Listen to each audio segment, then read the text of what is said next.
Jesus Nazareno, awit at papuri, alay namin sa'yo, dinggin ang dalangin at pagsamo ng bayan mo. Viva Bong Jesus Nazareno.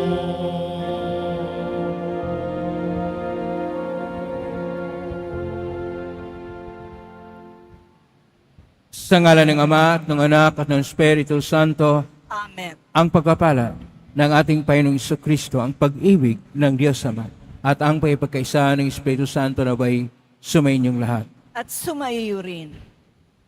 At ito ay ating alay para sa ating poong Jesus Nazareno. Sama rin natin sa misa natin ngayon ang mga intensyon para sa araw ngayon. Ang mga intensyon ninyong kay narito sa loob at sa labas ng Basilica Minor at pambansang dambana ni Jesus Nazareno.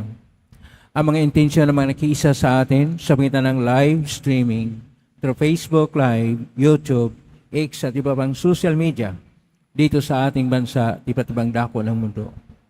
Idagdag din natin ang ating intensyon para sa kapayapaan sa buong mundo. Mga kapatid, tinuturoan tayo ng ating Panginoong Hesus sa Ebanghelyo ni San Mateo na tayo ay dapat maging handa sa pagdating ng Panginoon. At ito ang pagsabuhay ayon pa sa ng sulat ni San Pablo sa taga-Corinto. Ang pagsabuhay sa buhay na rapat na ang ating kaligtasan ay nasa ating Panginoong Hesus at ng kanyang cross. Kuminsan, hindi natin katanggap-tanggap ang cross. At tayo ay kulang pa sa kaalaman at karunungan upang ating harapin ang mga pagsubok sa buhay. At dahil sa ating karupukan at kahinaan, tayo nagkasala. Kaya, bilang mga tinipon na kaanib ng angkan ng Diyos, dumulog po tayo sa maing Panginoong nagpapatawad ng lubos. Sinugong tagapagpagaling sa mga nagsisisi, Panginoon, kaawaan mo kami. Panginoon, kaawaan mo kami. Dumating na tagapaganyayang mga makasalanan ay magsisi, Kristo, kaawaan mo kami. Kristo, kaawaan mo kami. Nakalukluka sa kanan ng Diyos Ama para ipamagitan kami, Panginoon, kaawaan mo kami. Panginoon, kaawaan mo kami. Kaawaan tayo makapangyarihang Diyos, patawarin tayo sa ating mga kasalanan at patnubayan tayo sa buhay na walang hanggan. Amen. Manalangin tayo. Ama naming makapangyarihan, niloob mong akuin ng iyong anak ang cross at kamatayan upang ang sangkatauhay matubos at mabuhay. Ang pag-ako namin sa cross at kamatayan dito sa lupa ayon sa diwa ng pagsunod sa iyong loob na ginanap ng iyong anak ay magpagin dapat nawang aming kamtin ang lubos na katubusan at pagkabuhay siyang piling. Sa pangitan ni Jesucristo kasama ng Espiritu Santo, magpa sa walang hanggan. Amen. Maupo na po ang lahat. Pagbasa mula sa unang sulat ni Apostol San Pablo sa mga taga-Korinto. Mga kapatid, sapagkat sinugo ako ni Kristo, hindi upang magbinyag, kundi upang mangaral ng mabuting balita. Ipinangaral ko nga ito, ngunit hindi sa pamamagitan ng pananalitang batay sa karunungan ng sanlibutan, upang sa gayoy, hindi mawala ng kabuluhan ang kamatayan ni Kristo sa krus. Sa mga napapahamak, ang aral tungkol sa pagkamatay ni Kristo sa krus ay kahangalan. Ngunit sa atin na may inililigtas, na mga inililigtas, ito'y kapangyarihan ng Diyos. Sapagkat nasusulat, sisirain ko ang karunungan ng marurunong at pawawalang kabuluhan ang katalinuhan ng matatalino. Ano ang kabuluhan ngayon ng marurunong, ng mga eskriba, ng mahuhusay na debatista sa daigdig na ito?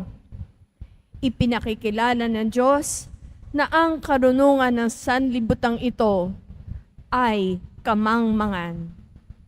Sapagkat ayon sa karunungan ng Diyos, hindi niya itinulot na siya'y makilala ng tao sa pamamagitan ng karunungan ng sanlibutang ito.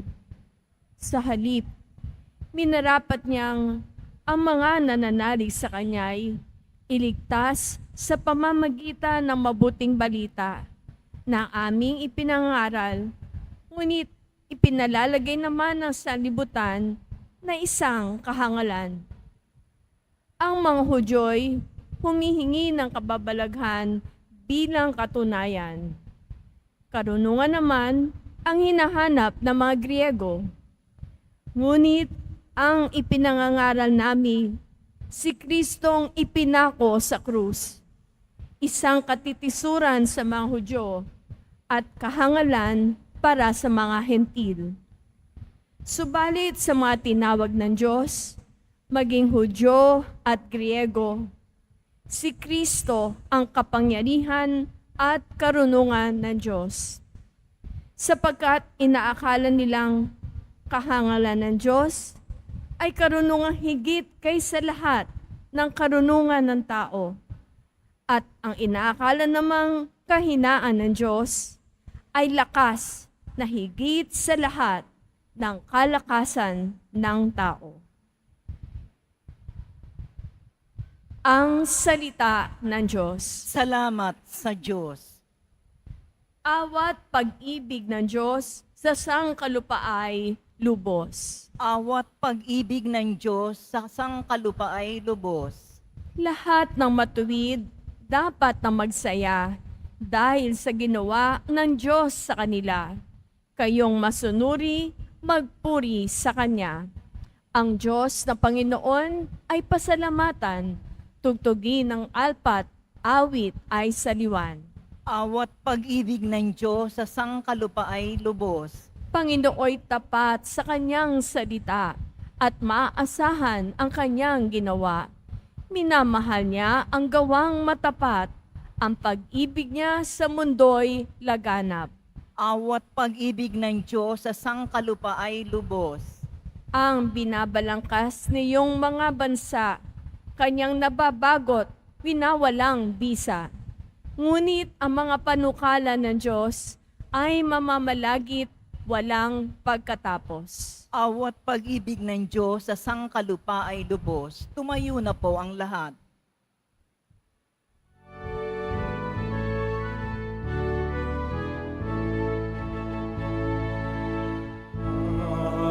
Hallelujah, hallelujah, hallelujah,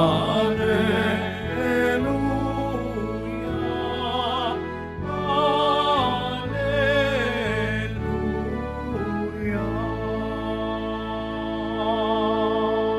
Manalangin walang humpay, samantalang hinihintay si Jesus na poong mahal. Hallelujah, hallelujah, hallelujah,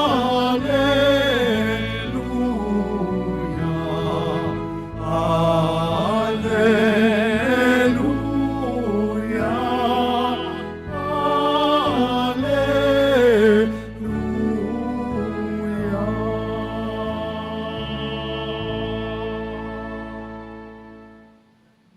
Sumainyo ang Panginoon. At sumaiyo rin. Ang mabuting balita ng Panginoon ayon kay San Mateo. Papuri sa iyo, Panginoon. Noong panahong yun, sinabi ni Jesus sa kanyang mga alagad ang talinghagang ito. Dito may tulad ang pagpasok sa kaharian ng Diyos.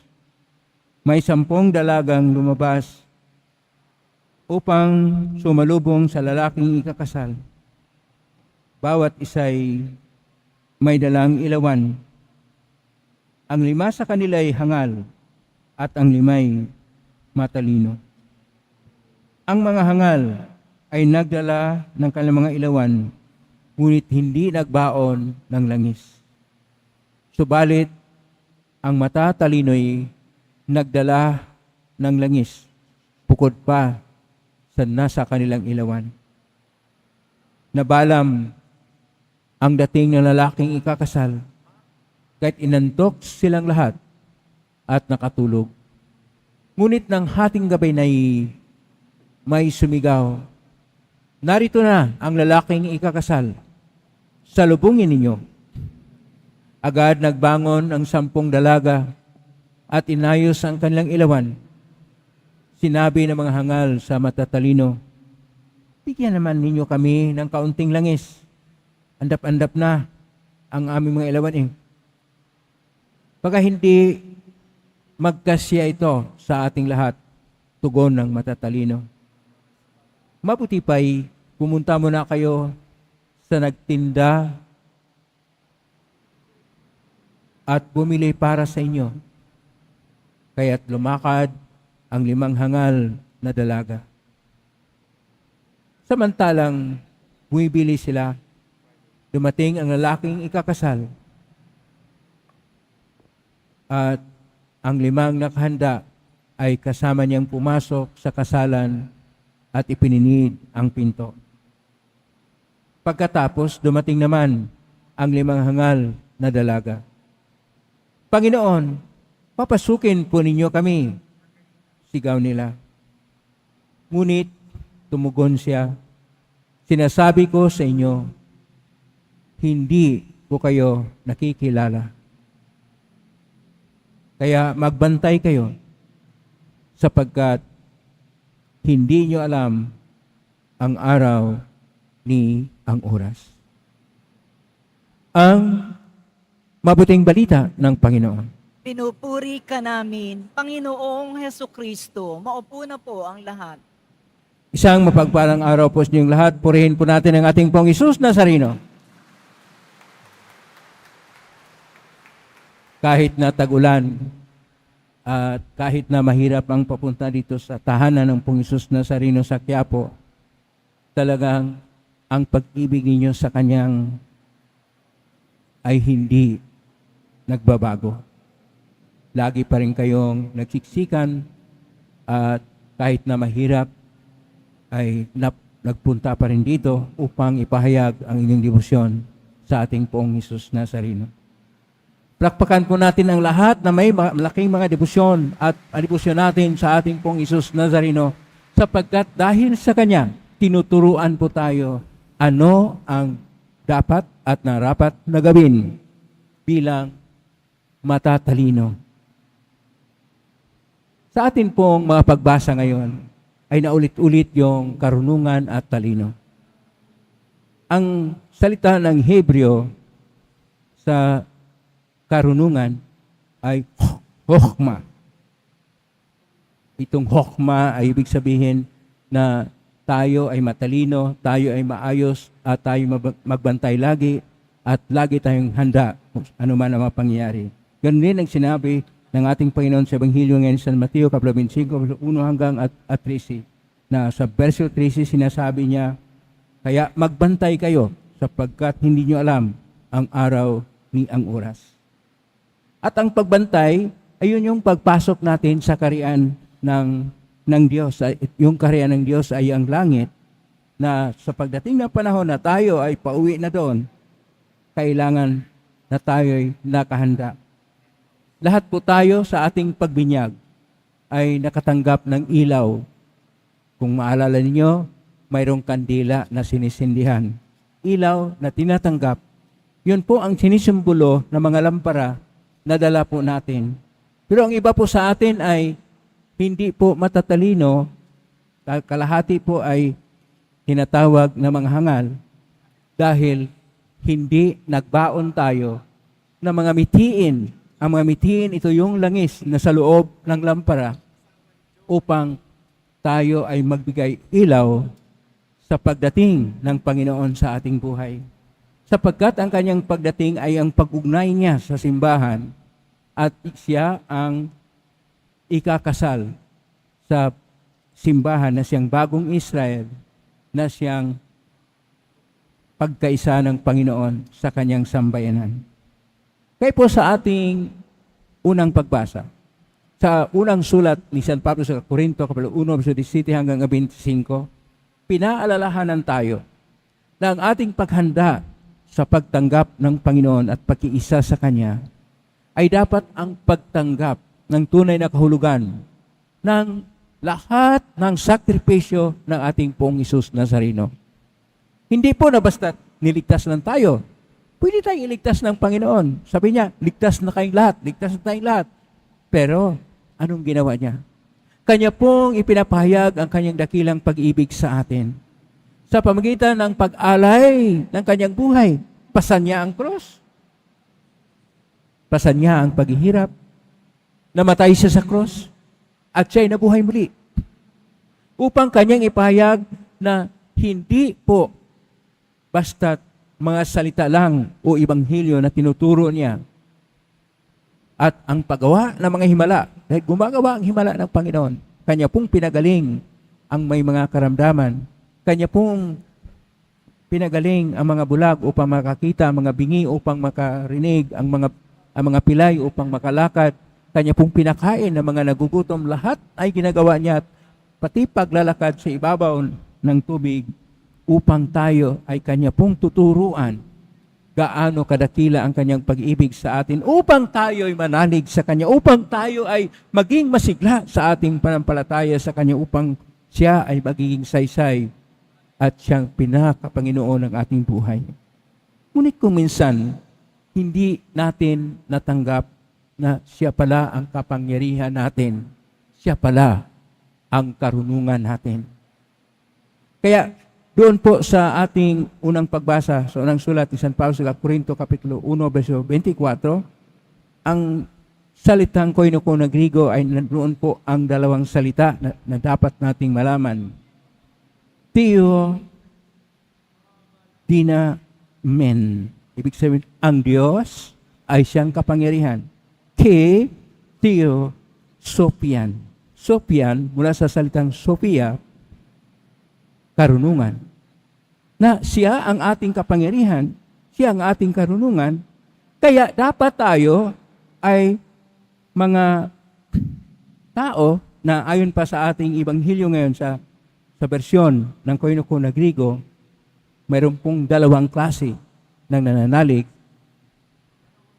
moray, at yung isa naman ay Feminoy. Ang Feminoy, ito yung mga may Sophia, may karunungan. Ito yung mga matatalino. Ito yung laging handa. Sa buhay natin, ano po ang klaseng paghanda? Ang paghanda natin ay una sa lahat, hindi lang po na tayo ay magdasal ng rosaryo, hindi lang na tayo ay magkaroon ng debosyon sa ating pong Hesus Nazareno, hindi lang na tayo ay magkaroon ng lalakad, paluhod at kung ano man mga sakripisyo na pahig natin, kailangan na magkaroon tayo ng sapat na karunungan, sapat na kaalaman ng ating ipinapahayag na pananalig sa Diyos ay napalalim, hindi lang na kilala natin ang Diyos, na dapat alam rin natin ano ang dapat malaman natin. Bakit mayroong tanda ng cross? Bakit ganyan ang ating misa na may bahagi na tinatawag na liturhiya ng salita na dapat tayong makinig, at sa panambahagi ay mayroong pagtanggap ng Panginoon, sapagkat ito po ang sakripisyo na ginawa ng Panginoon, at tayo dito sa banal na misa, nakiisa tayo sa sakripisyo. Una, nakiisa tayo sa kanyang pagpapahayag ng kanyang salita, na noon na hindi tinatanggap, magpahanggang ngayon hindi pa napahalagahan, sapagkat mas marami ang mga nahumaling sa mga salita ng mundo. Kaya tingnan niyo sa cellphone ninyo, ano ba makita ninyo sa Facebook, sa X, o kahit man anumang programa o apps dyan sa cellphone ninyo, mayroon bang maraming tungkol sa salita ng Diyos? O konti lang po. Kaya kailangan na tayo ay makiisa sa kanyang unang bahagi sa sakripisyo niya, na ating pakinggan, namnamin, alamin, at isabuhay ang kanyang mga salita.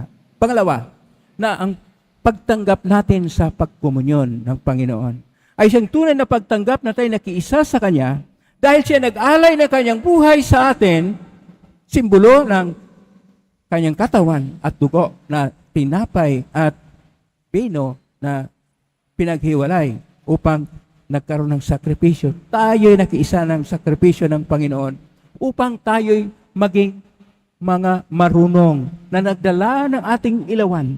Natanggap natin ang Panginoon sa ating buhay sapagkat tayo nagbabago, nagbalik loob at tayo ay nakikisa sa isa't isa upang ating itayo ang panibagong sambayanan. Sambayanan ng pag-ibig, sambayanan ng katarungan, sambayanan ng kapayapaan, sambayanan ng liwanag. Madalit sabi, sambayanan ng Kristiyano na nagpapahayag na ang Diyos ay siyang una.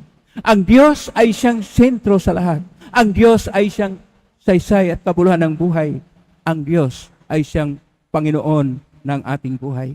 At dahil dito, lahat ng ating ginagawa, lahat ng ating sinasabi, kung ano man ang mga tunguhin at rikain sa buhay natin, ay dahil sa ating pamimintuho at pananalig sa Diyos na may marulog tayong panampalataya sa Kanya na kung saan buong puso at taos puso at sincero ang ating pakiisa sa Kanya. Hindi lang tuwing Biyernes, bawat araw, bawat saglit sa buhay, siya naway ating Panginoon. Yung ngang tumatanggap na ang Panginoon Diyos ay siyang Panginoon sa ating buhay, pumalakpak ng mas malakas pa upang ang Panginoon ay siyang ang tunay na Panginoon natin at siya ang nagbigay kabuluhan sa buhay natin sapagkat siya ay nagmahal sa atin ng tunay sapagkat mahal na mahal tayo ng Diyos. Amen? Purihin natin ang Diyos. Tumayo na po ang lahat.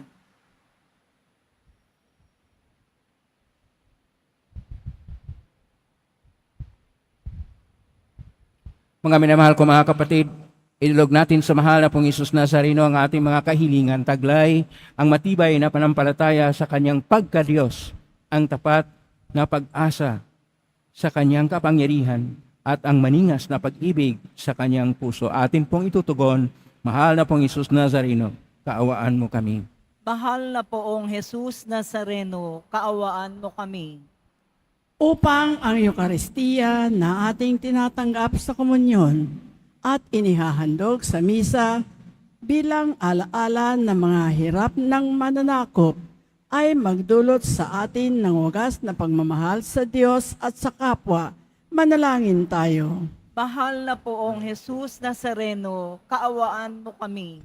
Upang ang panalangin ni Jesus Nazareno sa halamanan ng Gethsemane na dito'y pinawisan siya ng dugo, ay maghasik sa atin ng pagkahilig sa panalangin na siyang mabisang lunas sa lahat ng karamdaman ng tao. Manalangin tayo. Mahal na poong Jesus Nazareno, kaawaan mo kami. Upang ang kanyang koronang tinik, damit na purpura at krus ay magpaalala sa atin na ang kanyang mga aral at simulain bilang hari ng sanlibutan ay dapat maghari sa ating isipan, angkan at lipunan. Manalangin tayo. Mahal na poong Jesus Nazareno, kaawaan mo kami. Upang sa bisa ng kanyang pagpapasa ng krus sa mga lansangan sa Jerusalem, ay matuto tayong makiramay at makihati sa mga kahirapan at tiisin ng kapwa. Manalangin tayo. Mahal na poong Jesus Nazareno, kaawaan mo kami. Upang tulungan tayo ng mahal na Birhen, ina ng hapis, na maging tunay na larawan ng kanyang anak sa isip, wika at gawa, nang sa gayon ay makamit ang ating kahilingan sa poong Jesus Nazareno. Manalangin tayo. Mahal na poong Jesus Nazareno, kaawaan mo kami. Sa tahimik, idulog natin sa Panginoon ang ating mga sariling kahilingan. Ama naming mapagmahal, nahayag sa salita, gawa, buhay at kamatayan ng iyong anak na ang Diyos ay pag-ibig. Maipahayag din nawa namin ang katotohanan ito sa pangitan ni Jesus Nazareno, Panginoon naming magpa sa walang hanggan. Amen. Maupo na po ang lahat.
Magsitayo na po ang lahat. Manalangin kayo kapatid upang paghahain natin ay kalugdan ng Diyos Amang makapangyarihan. Tanggapin nawa ng Panginoon itong paghahain sa iyong mga kamay, sa kapurihan niya at karangalan, sa ating kapakinabangan at sa buong sambayanan niyang banal.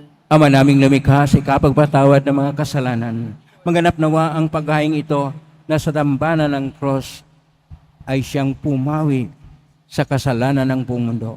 Sa pangitan ni Kristo kasama ng Espiritu Santo, magpa sa walang hanggan.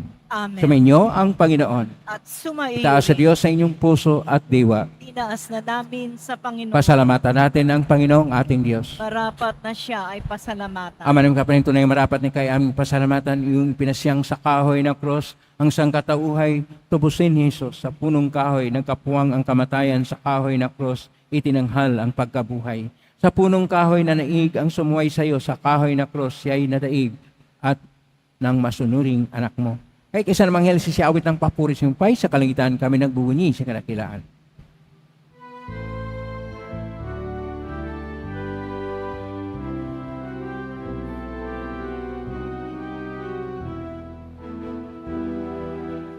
Santo, Santo, Santo,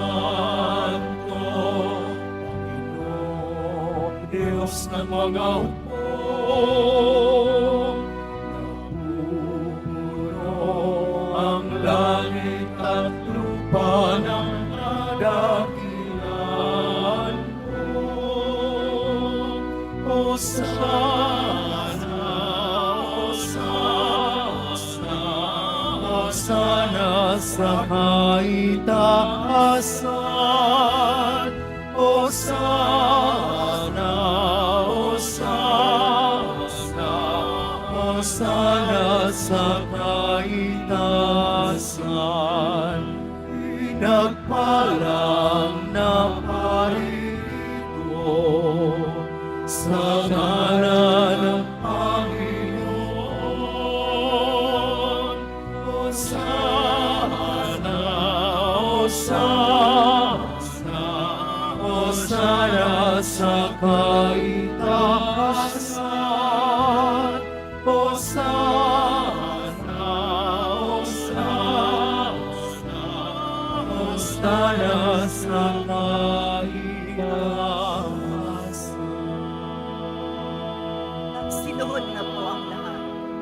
Ama naming banal, ikaw ang bukal ng tanang kabanalan, kasmitan ng Espiritu ng banal, makalob nito pang para sa aming maging katawan at dugo ng aming Panginoon Kristo.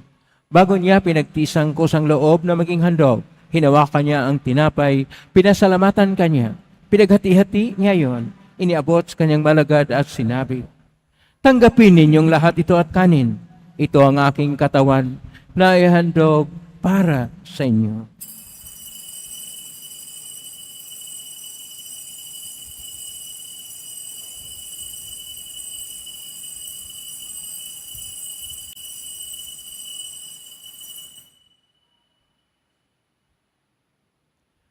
Gaya naman na matapos ang hapunan, hinawakan niya ang kalis, muli kanyang pinasalamatan. Inabot niya ang kalis sa kanyang malagad at sinabi, tanggapin ninyong lahat ito at inumin. Ito ang kalis ng aking dugo ng bago at walang hanggang tipan. Ang aking dugo na ibubuhos para sa inyo at para sa lahat sa pagpapatawad ng mga kasalanan. Gawin niyo ito sa pag-alala sa akin.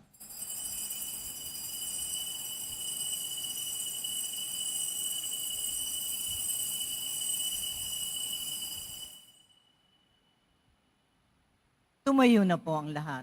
Ang misteryo ng pananampalataya. Si Kristo'y namatay, si Kristo'y nabuhay, si Kristo'y babalik sa wakas ng panahon. Ang mga ginagawa namin ngayon ang pag-alala sa pagkamatay at muling pagkabuhay na kahit naalay namin sa iyo, ang tinapay nagbibigay buhay at ang kalis na nagkakaloob ng kaligtasan. Kami nagpapasalamat dahil minarapat na tumayo sa harap mo para maglingkod sa iyo. Isinasamo namin kaming magsasalo-salo sa katawan at dugo ni Kristo ay mabuklod sa pagkakaisa sa pamagitan ng Espiritu Santo. Ang malingapin simbahang laganap sa buong daigdig. Pususin mo kami sa pag-ibig, kaisa ni Francisco na aming Papa at ni Jose na aming Obispo at ng Tanang Kaparian. Alalahanin mo rin mga kapatid naming na-imlahin, may pag-asang sila muling mabuhay ganin lahat ng mga pumanaw. Kaawaan mo sila at patuloyin sa iyong kaliwanagan.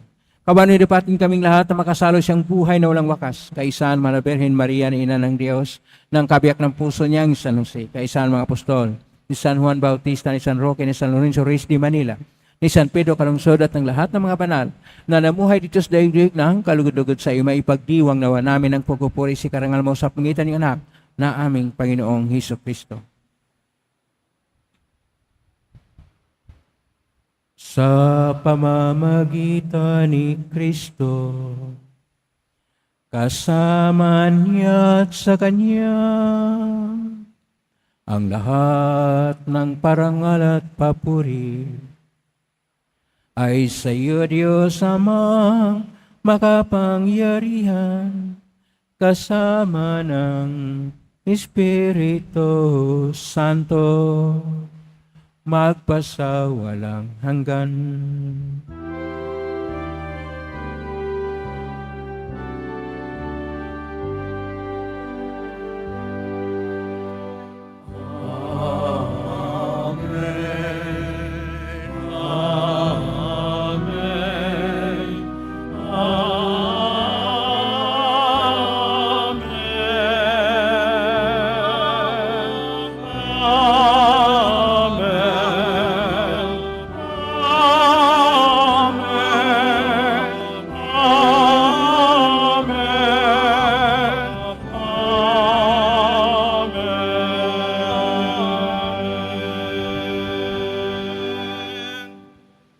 Sa tagubilin ng mga nagaling na utos, sa turo ni Jesus na Panginoon natin at Diyos, ipahayag natin ng lakas loob.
sama.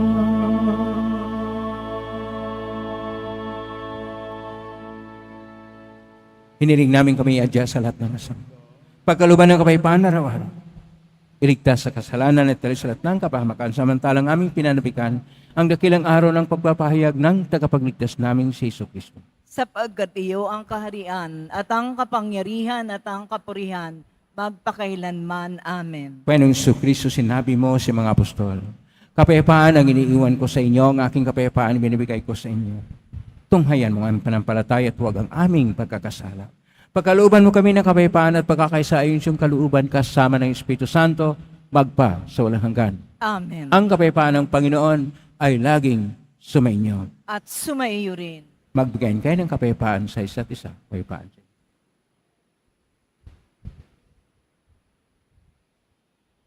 Kordero ng Diyos na nag-aalis ng mga kasalanan ng sanlibutan, maawa ka sa amin. Kordero ng Diyos na nag-aalis ng mga kasalanan ng sanlibutan, maawa ka sa amin. Kordero ng Diyos na nag-aalis ng mga kasalanan ng sanlibutan, ipagkaloob mo sa amin ang kapayapaan. Magsiluhod po ang lahat. Ito ang kordero ng Diyos. Ito ang nag-aalis na makasalanan ng sanlibutan. Mapalad ang mga inaanyayahan sa piging ng kordero. Panginoon, hindi ako o karapat-dapat na magpatuloy sa iyo, ngunit sa isang salita mo lamang ay gagaling na ako. Katawan. Amen.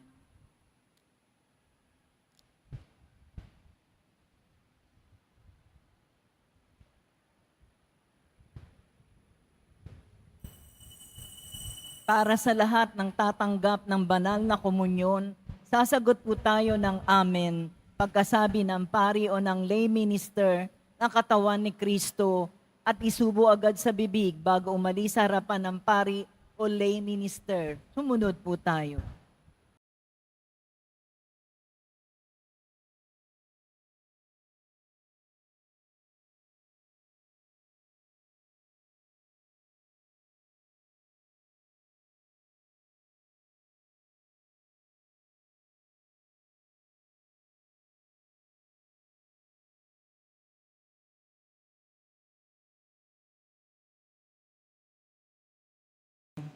Panginoong Jesucristo, kaming nagsasalo-salo sa banal na pagkikinabang at nakikiusap sa iyo na ang mga nasagip ng kahoy na krus na nagbibigay buhay ay yung ihatid sa pagkabuhay sa kalatian sapagkat ikaw ang Panginoon magpasaw na hanggan. Amen.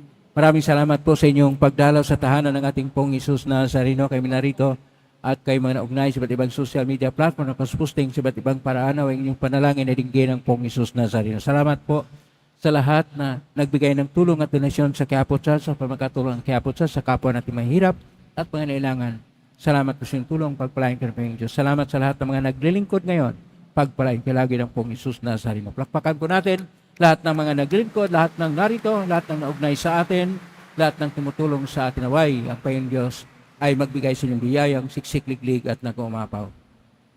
Karunungan, hokma, Sophia, yun ang kinakailangan natin upang tayo maging pronimoy, mga matatalino na atin pong dala ang ilaw ng ating pananalig at ng palataya sa Diyos na hindi nag-andap-andap bagkos laging masigla sapagkat dala natin ang reserba ng lahat ng ating gawang kabutihan upang tayo maging tunay na Kristiyano.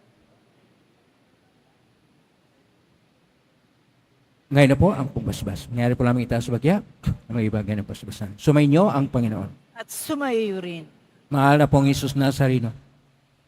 Inahayag mo siya ng cross ang walang malo na pag-ibig ng Diyos sang katauhan. Pakinggan mong kilingan ng kanan nagsusumamo sa makamta naman nila ang iyong katugunan at tanggapin ang kasagutan ng mitag na loob na tinatanaw. Basbasan din po ninyo ang mga dalami imaheng dasal at mga bagay-bagay. Basbasan na may makaramdaman. Sa pangitan ng benisyon ito na maalala ng pangakong sa binyag na ikaw, kanilang ibigan at paglalingkuran bilang Panginoon, magpa sa walang hanggan. Amen. Pagpalain ka ng makapangirihang Diyos, Ama at Anak at Espiritu Santo. Amen. May kang taglayang kapipan, pag-ibig at pag-asa ng pong Isus Nazareno. Salamat sa Purihin natin ang ating pong Isus Nazareno.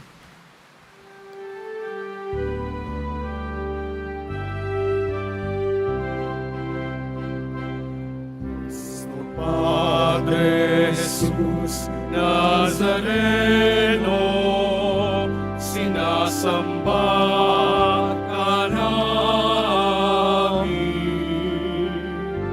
Pinipinto ka namin, aral mo ang aming buhay at kaligtasan. Cristo Padre Jesus Nazareno, iligtas mo kami sa kasalanan. Ang krus mong kinamatayan ay sagisag ng aming kaligtasan. Nuestro Padre Jesus Nazareno, dinarangan ka namin. Nuestro Padre Jesus Nazareno, niluwalhati ka namin. Nuestro Padre Jesus Nazareno, dinarangan ka namin. Nuestro Padre Jesus Nazareno,